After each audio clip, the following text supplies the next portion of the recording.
마태복음 10장 16절에서 23절까지 말씀 우리 한 절씩 교독합니다. 보라, 내가 너희를 보냄이 양을 이리 가운데로 보냄과 같도다.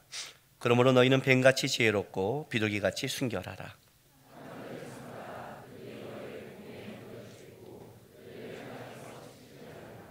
또 너희가 나로 말미암아 총독들과 임금들 앞에 끌려가리니 이는 그들과 이방인들에게 증거가 되게 하려 하심이라.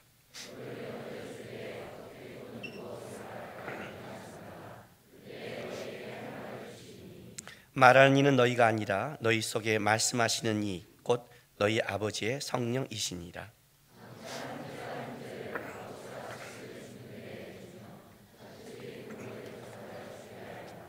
또 너희가 내 이름으로 말미암아 모든 사람에게 미움을 받을 것이나 끝까지 견디는 자는 구원을 얻으리라.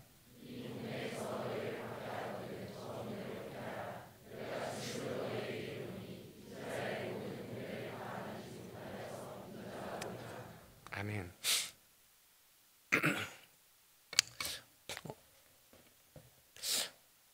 어떻게 하면 아이들이 자랄 때, 아이들을 키울 때 아이들이 철이 들 수 있을까요? 여러분 지금 철이 나셨습니까?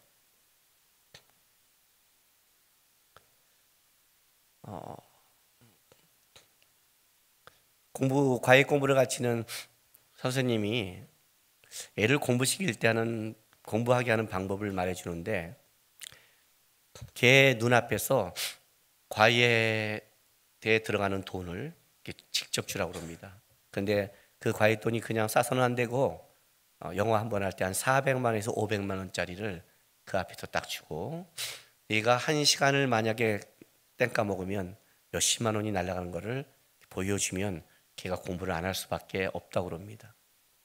그렇지 않으면 또 좋은 방법이 뭐냐면 부모가 망하면 애가 철이 들고 공부를 한답니다.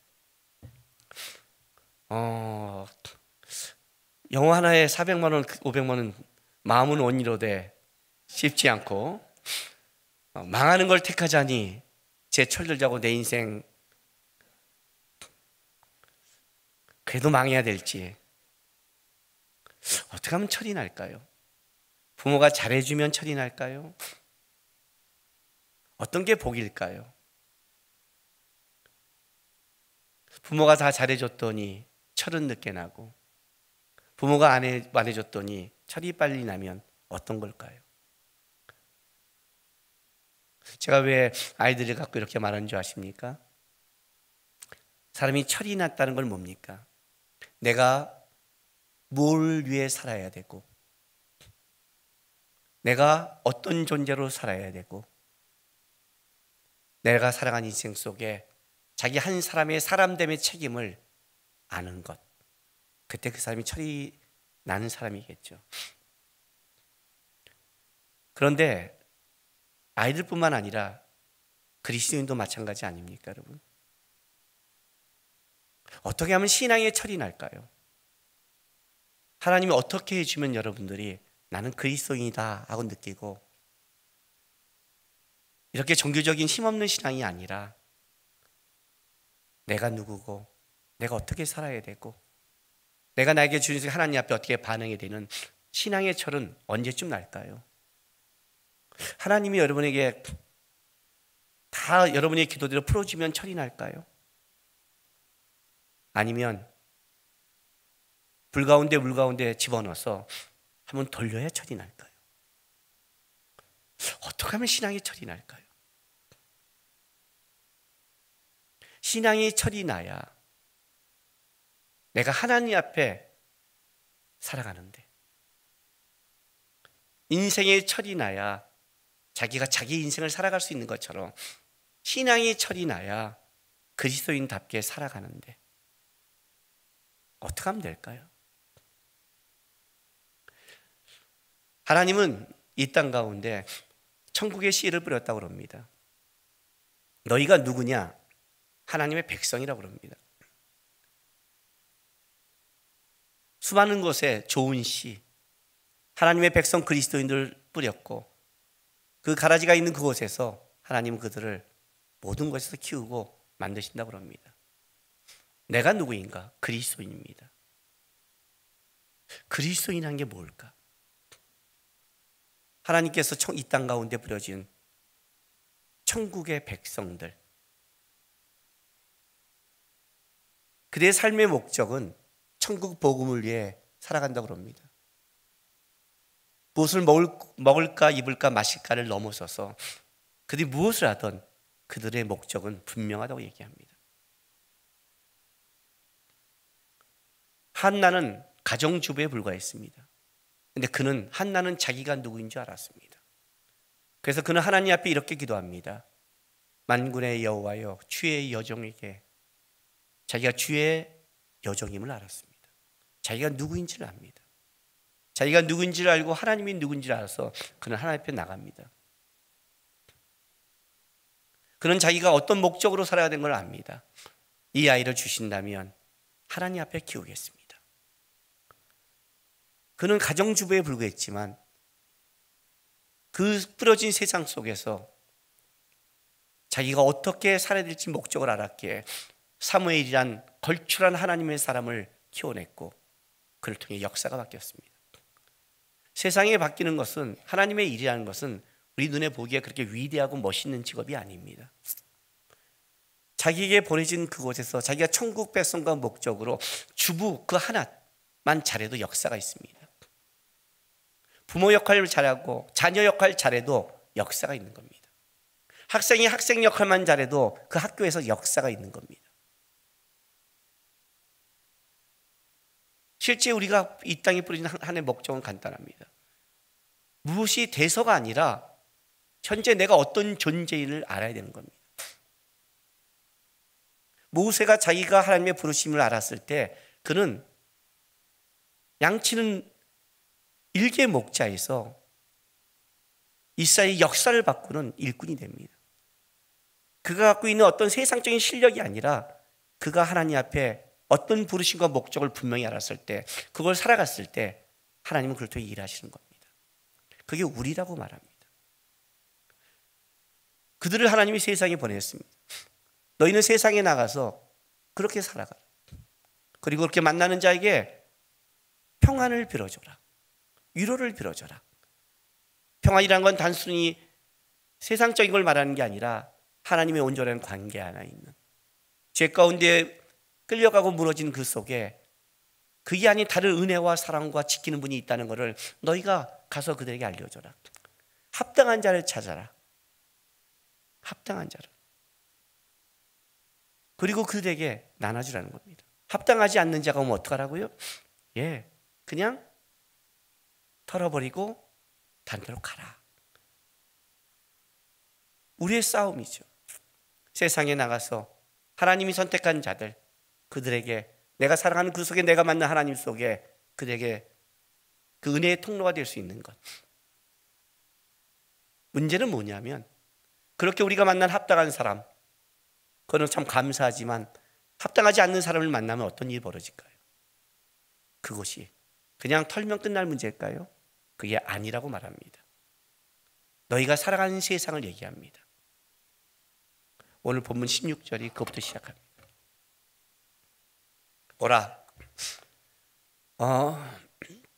헬라어로는 이두란 뜻이지만 이것은 구약으로 말한다면, 히브리어로 말한다면 외흰내라는 겁니다. 그런데 보라, 이런 뜻으로 하나님께서 중요한 걸 얘기할 때, 성경의 가장 문장의 전화를 이룰 때 하나님이 보여주고 싶은 말할 때 쓰는 단어입니다. 보라, 보라. 내가 너희를 보냄이 양을 이리 가운데로 보낸 것 같도다. 그렇게 우리가 가서 누군지를 모르고 가는 겁니다. 하나님이 선택한 자가 이 사람이라고 가서 평안을 주는 게 아니라 내가 가서 만나는 수많은 속에 합당한 자를 찾아야 되는데, 합당하지 않으면 그 사람이 그냥 합당한 자가 아닌, 내가 무관심으로 끝난 자가 아닌 그 자가 누구냐면 바로 양을 이리 가운데 보낸 무자비한 자라고 얘기하는 겁니다. 이것이 우리에게 무서운 겁니다.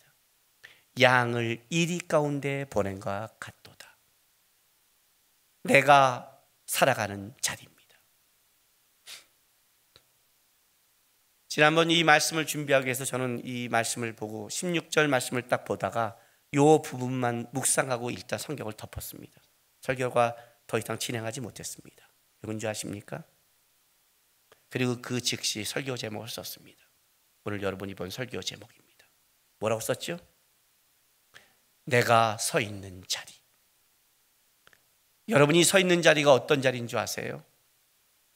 뭘 먹고 마시고 입고 해해대고 즐거운 자리라고 생각하십니까? 그러면 여러분은 여러분이 살아가는 자리에 착각하고 있는 겁니다. 학생이 학생으로 제대로 살고 싶으면 공부하는 싸움을 해야 되는 겁니다. 전교 1등을 하란 말이 아닙니다, 여러분. 공부도 재능이고 공부도 실력이지만 책상에 앉아서 노력하는 것은 실력과 재능이 아니라 나에게 주어진 자리에 성실한 싸움을 하는 겁니다. 결혼해서 부모가 되면 음식 솜씨, 청소, 관리 다 다릅니다. 어떤 집이 좋은 집이냐? 깨끗한 집? 아니죠, 여러분. 너무 깨끗하면 결벽증에 걸려요. 그걸 말하는 게 아니죠. 부모 노릇을 하는 집, 포기하지 않고 부모처럼 애쓰고 책임지려는 싸움을 하는 집, 부모 교육을 받아서 부모가 되는 게 아니라 어느 날 아이가 낳기 때문에 나도 처음 부모가 됐기 때문에 초보 부모니까 실수하지만 그 싸움을 하는 자녀들은 순종하려고 그러고 노력하려고 그러고 자기를 지키는 싸움을 하는 것.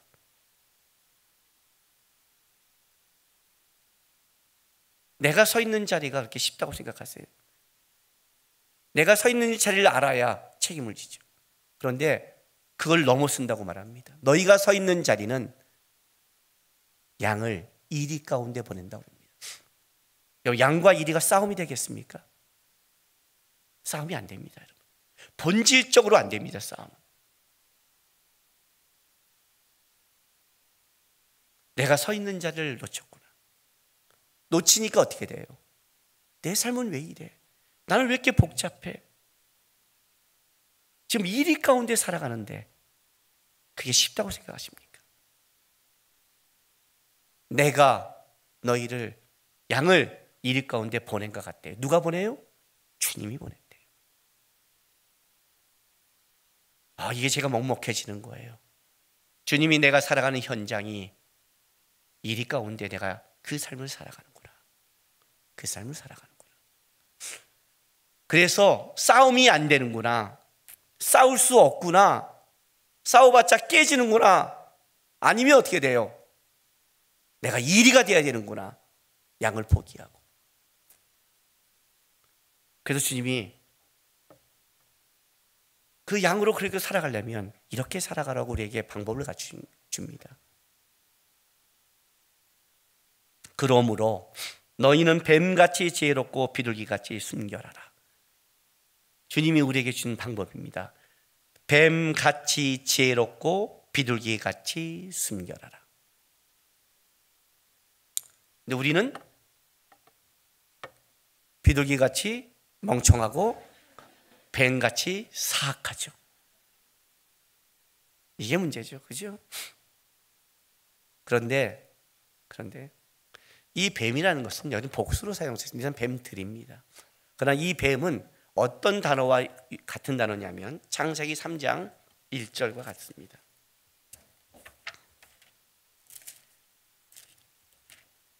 창세기 3장 1절 말씀. 그런데 뱀은 여호와 하나님이 지으신 들짐승 중에 가장 간교하니라. 이 간교하다는 말과 같은 단어입니다. 그러면 우리는 뱀처럼 간교해야 되는구나 라고 하는데 그런 뜻이 아니라 원래 이 단어 간교라는 단어는 다른 뜻으로 본다면 지혜롭다고 말하는 겁니다. 하나님이 만든 들짐승 중에 뱀이 가장 지혜로웠다는 단어입니다. 근데 왜 이 단어를 간교하라는 이렇게 번역을 했냐면 지금 뱀이 하나님이 주신 가장 똑똑한 지혜를 하나님의 뜻을 쫓는 데 사용하는 것이 아니라 지금 하나님께 대항하는 타락을 위해 사용하잖아요. 그래서 이거를 부정적인 뜻으로 사용하는 겁니다. 의도적으로 이걸 만약 하나님의 말씀을 지키는 걸 했다면 지혜롭다고 했지만 그러나 이거는 부정적인 거기 때문에 간교하라는 단어를 썼지만 원뜻은 지혜롭다는 뜻도 있습니다. 이런 거죠. 지혜란 하나님의 뜻을 쫓는 데 쓰는 단어입니다. 간교함이란 하나님의 뜻에 반할 때 쓰는 단어입니다. 뱀같이 지혜로라는 것은 뭐예요? 양을 이리 가운데 보냈는데 거기서 살아가야 되는데 어떻게 살아가요? 멍청해서는 안 된다는 거예요. 하나님의 뜻을 분별해야 되고 세월을 아껴야 되고 하나님이 내 자리에서 나에게 원하는 내가 지켜야 될 이 이리 가운데 내가 지켜야 될 것이 무엇인가를 그걸 알아내는 게 그게 바로 지혜라는 겁니다. 왜냐하면 하나님께서 이 싸움을 했을 때 일단 전제가 뭐냐면 너희는 이 싸움에 이길 수 없다가 전제입니다. 이 싸움에 이기려면 양으로서는 못 이기고 양을 지키는 목자가 여기가 대신 싸워야 되는 겁니다. 어떻게 목자를 바라볼 것인가? 그게 지혜라는 거예요. 그리고 또 하나는 비둘기같이 순결해야 됩니다. 저는 이 단어가 제 마음에 이번에 이 말씀 묵상하면서 제일 마음에 제 안에 걸렸습니다. 우리 중에 여기 두 그룹이 있습니다. 뱀같이 지혜로운 사람들이 있습니다. 여기에. 아까도 일부 예배 말씀 끝나고 이번 때 봤더니 몇 명이 모였는데 우리는 뱀 쪽이 맞는 사람들이야 이렇게 말하더라고요. 그리고 누가 있냐면 둘기가 있습니다. 이 비둘기 그룹이 있습니다. 뱀같이 지혜로운 사람들은 어떤 문제가 터질 때 그걸 착착착 해결하고 똑똑함이 있습니다. 저도 그쪽에 가까운 사람 중에 하나입니다.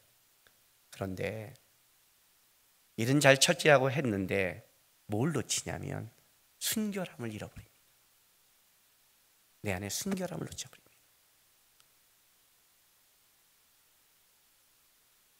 그게 문제가 되는 겁니다. 여기서 이 비둘기라는 것은 어떤 상징을 갖고 있냐면 유대인들에게 이 비둘기는 분노하지 않는 선과 악에 오염되지 않는 순결입니다. 분노하지 않는 선, 악에 오염되지 않는 순결이라고 말합니다. 그러니까 지혜롭게 내가 어떤 걸 처리하지만 분명한 건 내 안에 분노하지 않는 선과 세상과 다른 이 순결함을 지켜야 되는 이 두 가지가 균형을 이루어야만이 된다고 얘기하는 겁니다. 근데 우리는 치우치죠. 우리 둘기 그룹은 웬만해서 절대 분노도 안 하고 순결한데 생각이 없잖아요. 둘기가 좋을까요? 뱀이 좋을까요? 끝나고 모여서 그거 갖고 얘기하는 거예요. 근데 하나 갖고는 안 된다고 생각합니다.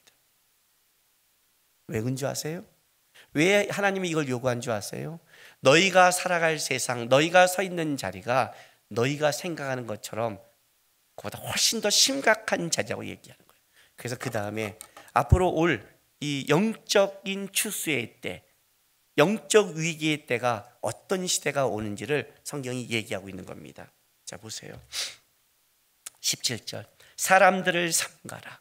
물론 이 사람은 일반적인 사람이지만 여기서는 특별히 뭐예요? 이리같이 핍박하는 박해자들을 얘기한 겁니다. 삼가라. 그들이 너희를 공회에 넘겨주겠고 그들이 회당에서 채찍질하리라. 또 너희가 나로 말미암아 총독들과 임금들 앞에 끌려가리니 이는 그들과 이방인들에게 증거가 되게 하려 하심이라. 그리고 21절에 뭐라고 말하냐면 장차 형제가 형제를 아버지가 자식을 죽는데 내주며 자식들이 부모를 대적하여 죽게 하리라.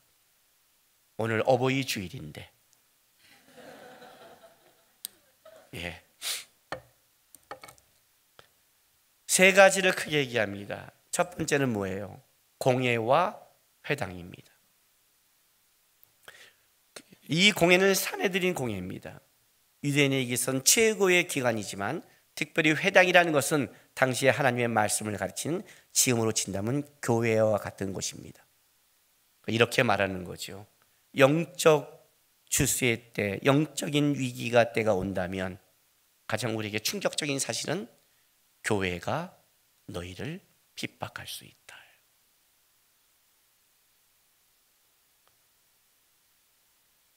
실제로 신사참배할 때 주기철 목사님은 신사참배에 반대했지만 목사직을 잃어버렸습니다.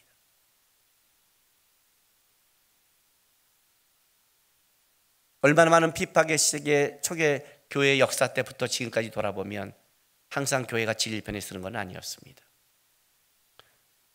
수많은 종들의 타락이 있었고 타협이 있었습니다. 그들이 여러분에게 신앙의 변절을 요구할 때 어떻게 하겠습니까? 굉장히 놀라운 사건입니다.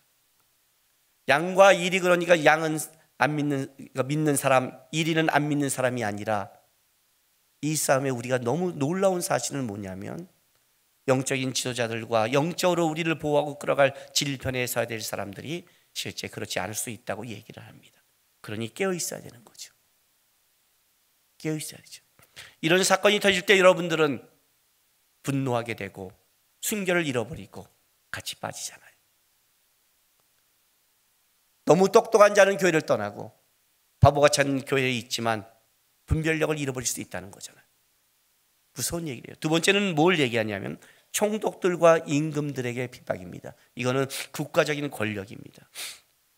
실제로 초대교회부터 핍박이 그렇게 사회에서만 벌어진 것이 아니라 국가 권력이 동원되는 것과 굉장히 많이 있습니다. 현재 말레이시아는 거기서 기독교인으로 산다면 사회적인 어떤 혜택을 못 받습니다. 현재도. 거기서 기독교인들은 학교를 가면 등록금이 배가 넘습니다. 알아요? 등록금이 모슬렘 국가니까 배가 넘습니다. 말레이시아에서 기독교인으로 산다는 것은 더 많은 등록금과 더 많은 직장에 대한 혜택도 못 받고 살아가는 겁니다. 지금 이 지구 땅에서도 기독교인으로 산다면서 핍박받는 많은 사람들이 있습니다. 우리는 지금 평화와 은혜의 때이기 때문에 그걸 모르고 있지만 실제 우리나라 초기 역사에도 기독교인으로 산다는 것은 생명을 걸어야 될 때가 있었습니다. 그 생명 속에 여러분이 살아가는 것이었고, 아직 이북에서 기독교인으로 산다는 것은 그렇게 만만치 않은 생명을 걸어야 되는 겁니다. 언제 이런 시대가 올지 모르겠지만 너희가 서 있어 오는 그런 시대가 그렇게 쉬운 자리가 아니다. 만약 우리나라에 똑같이 이렇게 기독교로 산다는 재정적과 핍박이 온다면 몇 명의 기독교인이 남을까요? 90%가 저는 사라진다고 생각합니다. 평화와 안주의 때의 신앙은 신앙인 줄 잘 모릅니다. 그런 시대가 온대요. 그리고 더 끔찍한 건 뭐냐면 지금 앞에 두 가지와 더 놀라운, 완전히 이시적으로 다른 놀라운 우리 안에 위기가 있는데 그게 21절 말씀입니다. 형제가 형제를, 아버지가 자식을, 자식들이 부모를 대적하여 죽게 하리라 라고 합니다. 장차 형제와 형제, 부모와 자식 관계는 자기가 선택하는 관계가 아닙니다. 이거는 하나님의 선택입니다. 하늘이 내려준 관계입니다. 다른 말로 하면 가장 가까운 관계예요. 가장 자기 편을 들어줄 관계입니다. 그러나 가장 자기 편에 쓸 그 자가 넘겨준답니다. 하늘이 묶어준 관계가 원수가 된다고 말합니다. 이것이 영적으로, 육적인 가장 친밀함이 결코 영적인 교통을 만들어내지 않는다고 얘기합니다. 충격적이잖아요. 충격적인 거예요. 앞으로 너희가 닥칠 세상이 그렇게 하하호호거리고 살아갈 그렇게 쉬운 세상인 줄 아니? 돈 벌고 빌딩 하나 사서 월세 받으면서 세계 일주하는 그런 세상인 줄 아니? 그런 세상을 착각하니? 너가 열심히 보고 빌딩 하는 그 하나가 오히려 그 많은 돈이 예수님을 배반하게 할 수밖에 없는 걸로 쓰일 수 있어요. 없는 사람은 지킬 것도 없는 거예요. 10만 원 벌어서 11조 10,000원 하는 게 쉽지 10억 벌어서 1억 하는 게 더 쉬울 것 같습니까? 그렇게 하하호호 모는 것이 네가 이 땅에 그리스도로 살아가지 못하게 만든 발목이 될 수 있는 거예요. 왜 소돔과 고모라의 멸망에 롯의 부인이 뒤를 돌아봤는지를 생각하셔야죠. 뒤 돌아볼 게 있으니까 돌아보는 거예요. 돌아볼 게 없는 자는 띠그러니요.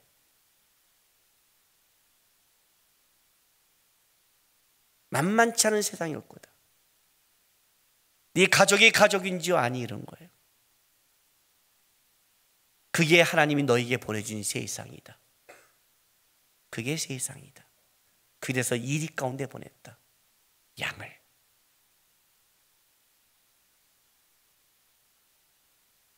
여태까지 투덜댄 게 부끄러워지지 않아요? 여태까지 내가 이런 걸로 어렵다고 말하는 게 부끄럽지 않아요? 아직 우리는 그런 세상에 본질적으로 들어가 보지도 못했는데 어떻게 살까요? 벌써 다 죽었어요, 여러분들요. 그죠? 표정이 다 죽어 있어 지금. 여러분들은 나아요. 여기는 둘기들이 많은가 봐요. 비둘기가 많은 사람들은 잘 이해를 못해서 어떡하지 이 표정이에요. 일부 때는 뱀 같은 사람이 많아서 그런지 벌써 머리가 확확 돌아가는 거예요. 벌써 표정이 달라요. 이 어쩌라고 이 표정이 너무 많이 보이는 거예요. 완전히 이렇게 싹 하는 거예요. 그럼 어떻게 살라고?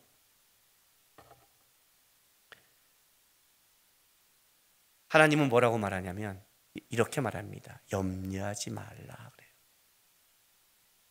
왜냐하면 18절 또 너희가 나로 말미암아 총독들과 임금들 앞에 끌려가려니 이는 그들과 이방인들에게 증거가 되려 하려 하심이라. 이렇게 말하는 거예요. 그것이 너희가 망할 조건이 아니라 그것이 너희가 양임을 증거할 조건이 될 것이다 라고 말해요. 너가 뱀같이 지혜롭고 양같이 순결하게 살아간다면, 비둘기같이 순결하게 살아간다면 너가 양임을 증거할 좋은 것이 될 것이다. 양과 이레의 싸움에서는 양은 죽어도 못 이깁니다. 견제라고 했어요. 그러니까 머리 쓰지 마세요, 여러분. 써봤자예요. 그런데 양의 싸움은 양이 하는 게 아니라 목자가 한다는 겁니다. 양을 지키는 건 목자라는 거예요. 다윗의 고백처럼 사자와 곰이 오면 목자가 가서 곰의 입에서 양을 끄집어내고 목자가 돌을 던지고 목자가 지팡이를 드는 거예요. 그래서 뭘 증명하냐면 이 목자가 양을 지키는 걸 증명하는 거예요.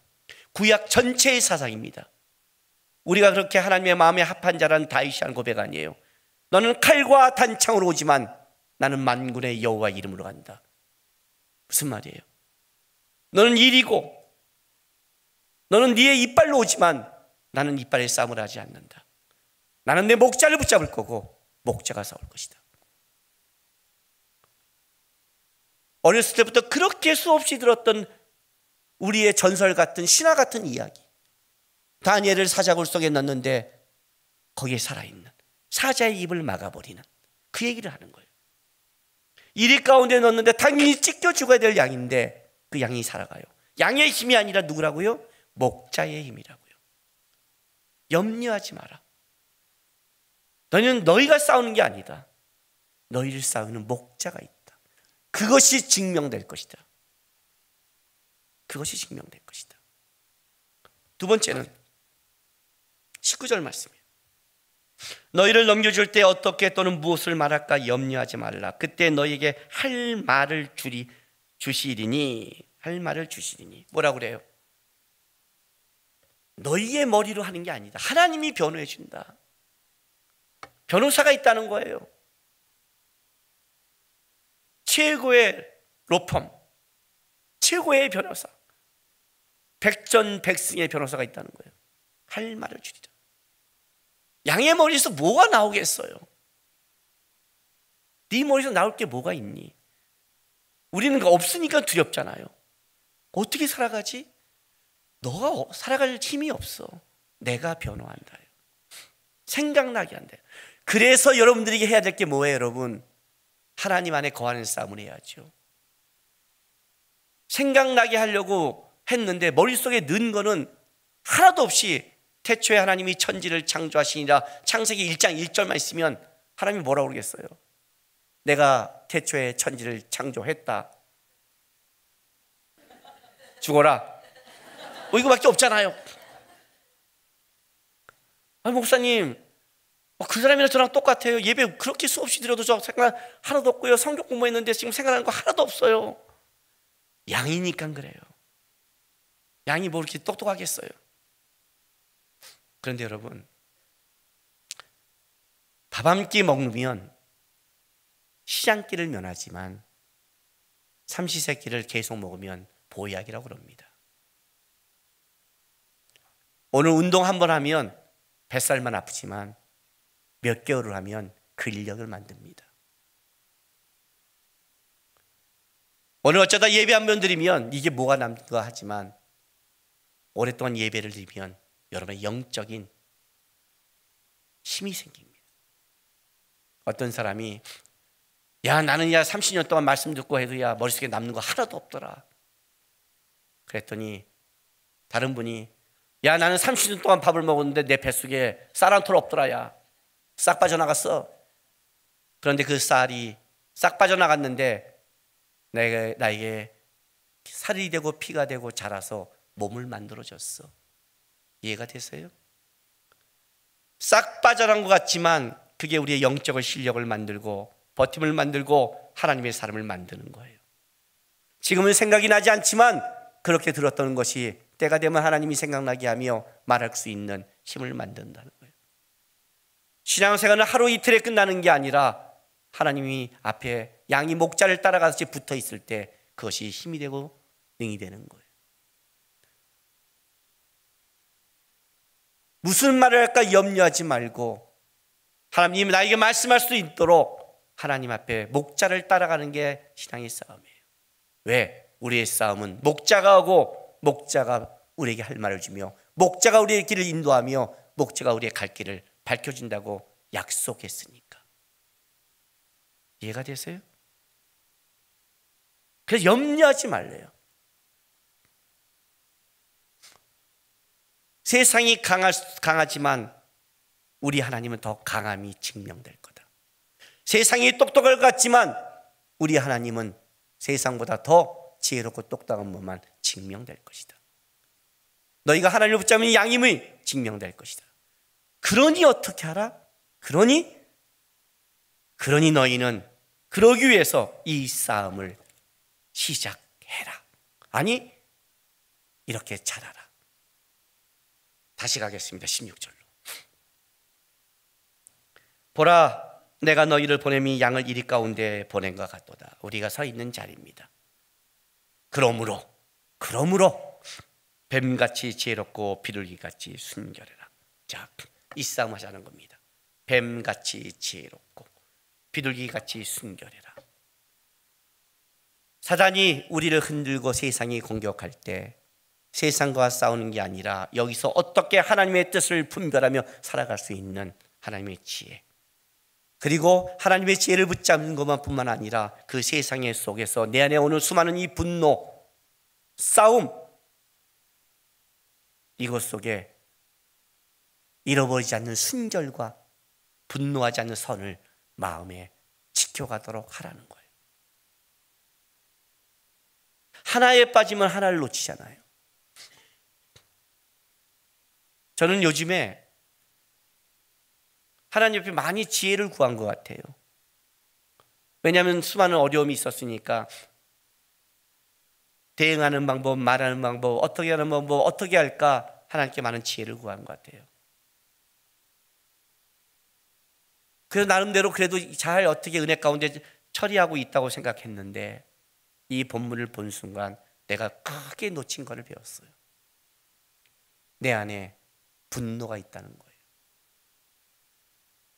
내 안에 화가 있는 거예요. 물론 분노를 표출하는 것과 분노를 표출하는 건 굉장히 중요한 성숙에 대한 예의예요. 사람이 말하고 싶은 대로 말한다는 것은 그건 아직 어린아이고 철딱서기 있는 애들이죠. 그건 유치원 초등학생이나 그렇게 하는 거예요. 어른이 됐다는 것은 말하는 방법과 표현이 다른 거예요. 그 싸움도 중요하죠.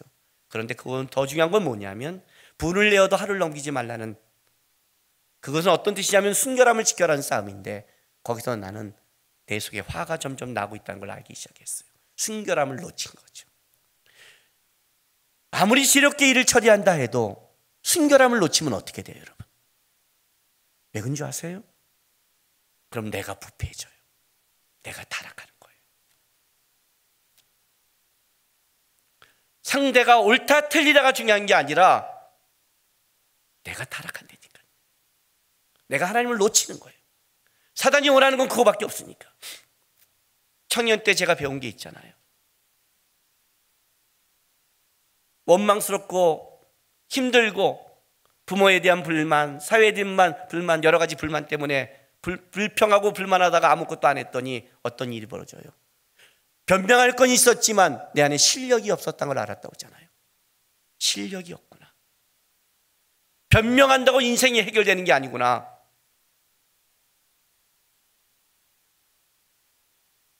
내가 뭔가 노력하지 않으면 내 인생은 바뀌지 않는 거구나. 결국 내 인생이 망한 거잖아요. 나는 이것 때문에 그랬어라고 변명을 하지만 망한 거는 내 인생이잖아요. 나를 타락시키는 100% 그 말이 맞는다 할지라도, 100% 이 사람이 나를 모함한다 할지라도 그 분노를 내가 갖고 있으면 타락은 내가 하는 거잖아요. 순결은 내가 있는 거잖아요. 이건 다른 논리잖아요.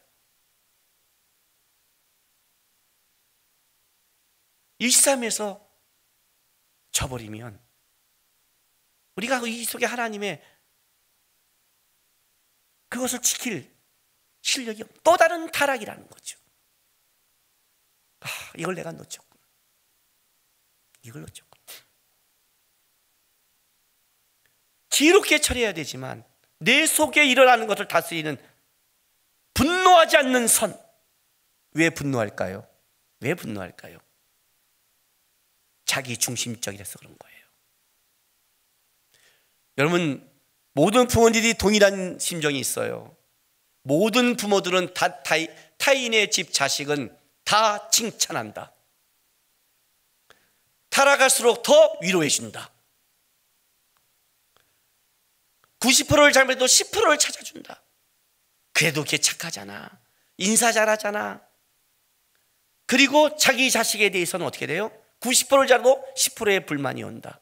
물론 자기 자식을 키우고 싶은 마음도 있지만 그 안에 깊은 거는 내 자식이니까. 과연 내 자식일까요? 하나님의 자식이잖아요. 근데도 어쨌든 내 쪽이 강하면 그렇게 되는 거예요. 여러분들 목사님 바쁘셔서 뭐 상담 나한테 안 와도 돼요. 여러분끼리 상담해도 다 상담 잘해주더라고요. 여러분 남의 쪽에서는 100% 객관적이라서 아주 잘해줘요. 헤어져? 다 말해줘요. 아니야? 다 말해줘요. 다. 자기 것만 안 해요. 그래도 착한 구석이 있잖아. 그래도 그죠? 예. 내 중심이 되면 사람은 틀어지는 거예요. 분노한다는 것은 내가 붙잡았다는 뜻이잖아요.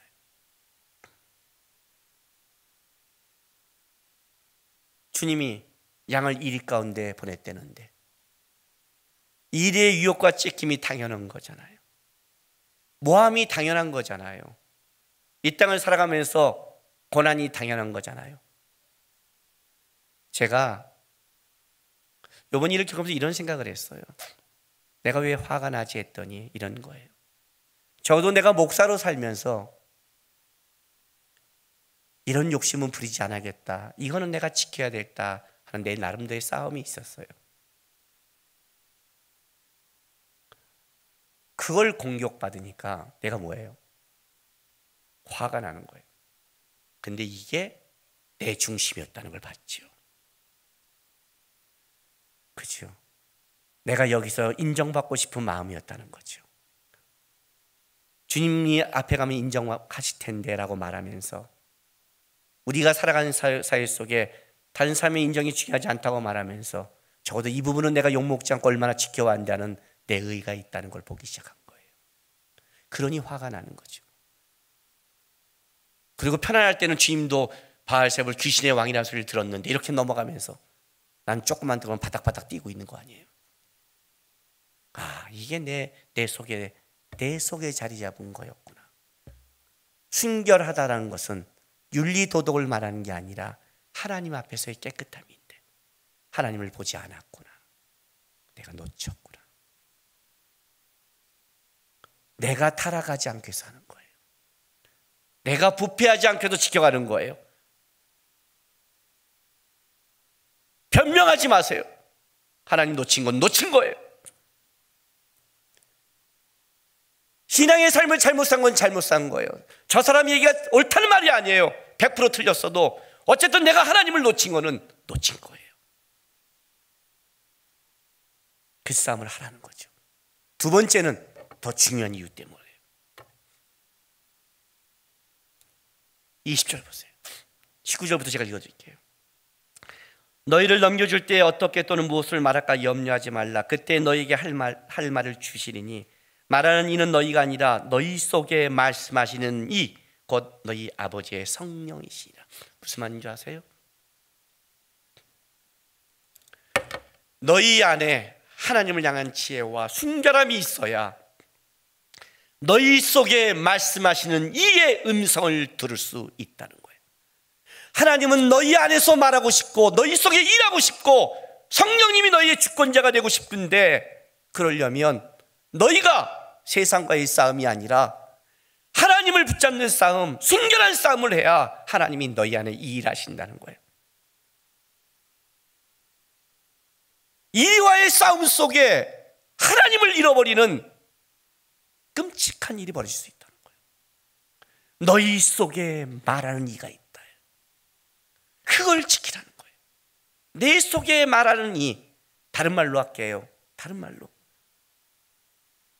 하나님이 너를 통해 일하신다는 것을 증명하게 그걸 지켜가라는 거예요.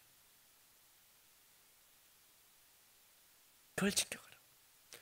그게 쉽지 않죠. 왜냐하면 다니엘은 사자 앞까지 갔으니까. 그거는 실제는 자기 인상에서는 죽음 앞까지 간 거니까. 그런데 거기까지 갔더니 뭐가 있냐면 그 속에 일하시는 이가 드러나더라고요. 우리는 하나님을 믿잖아요.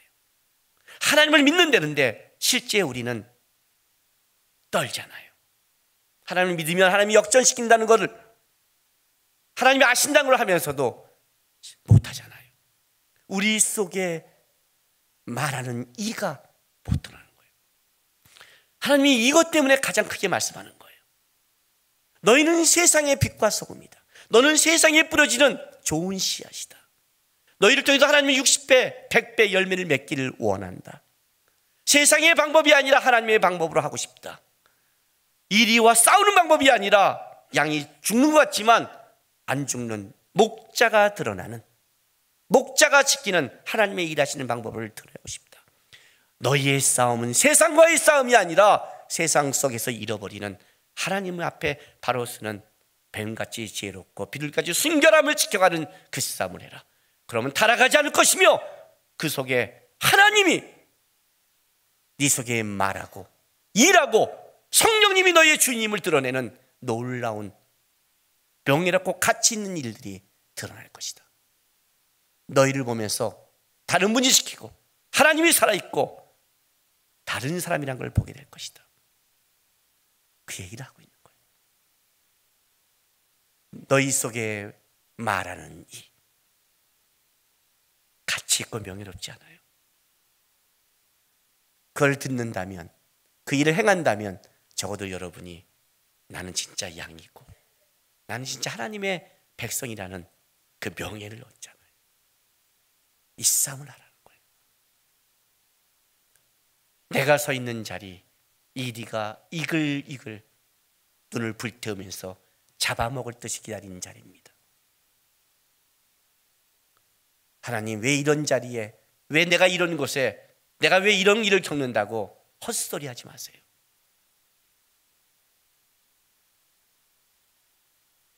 그 말은 무슨 말이냐면 빨리 저 오늘 데려가 달라고 고백하는 거예요.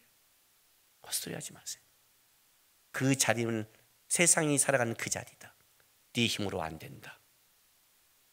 염려하지 마라. 내가 있다. 담대하라. 내가 세상을 이겼다. 그러니 세상을 통해 마음을 빼앗기지도 말고 세상의 잔머리로 불생각하지 말고 뱀같이 지혜롭고 비둘기같이 순결함을 지켜가므로 하나님이 너희 안에 말씀하시고 일하는 것을 증명하는 명예롭고 가치 있는 그리스도인이 되라. 그런 그리스도인 되기를 바랍니다. 기도합시다.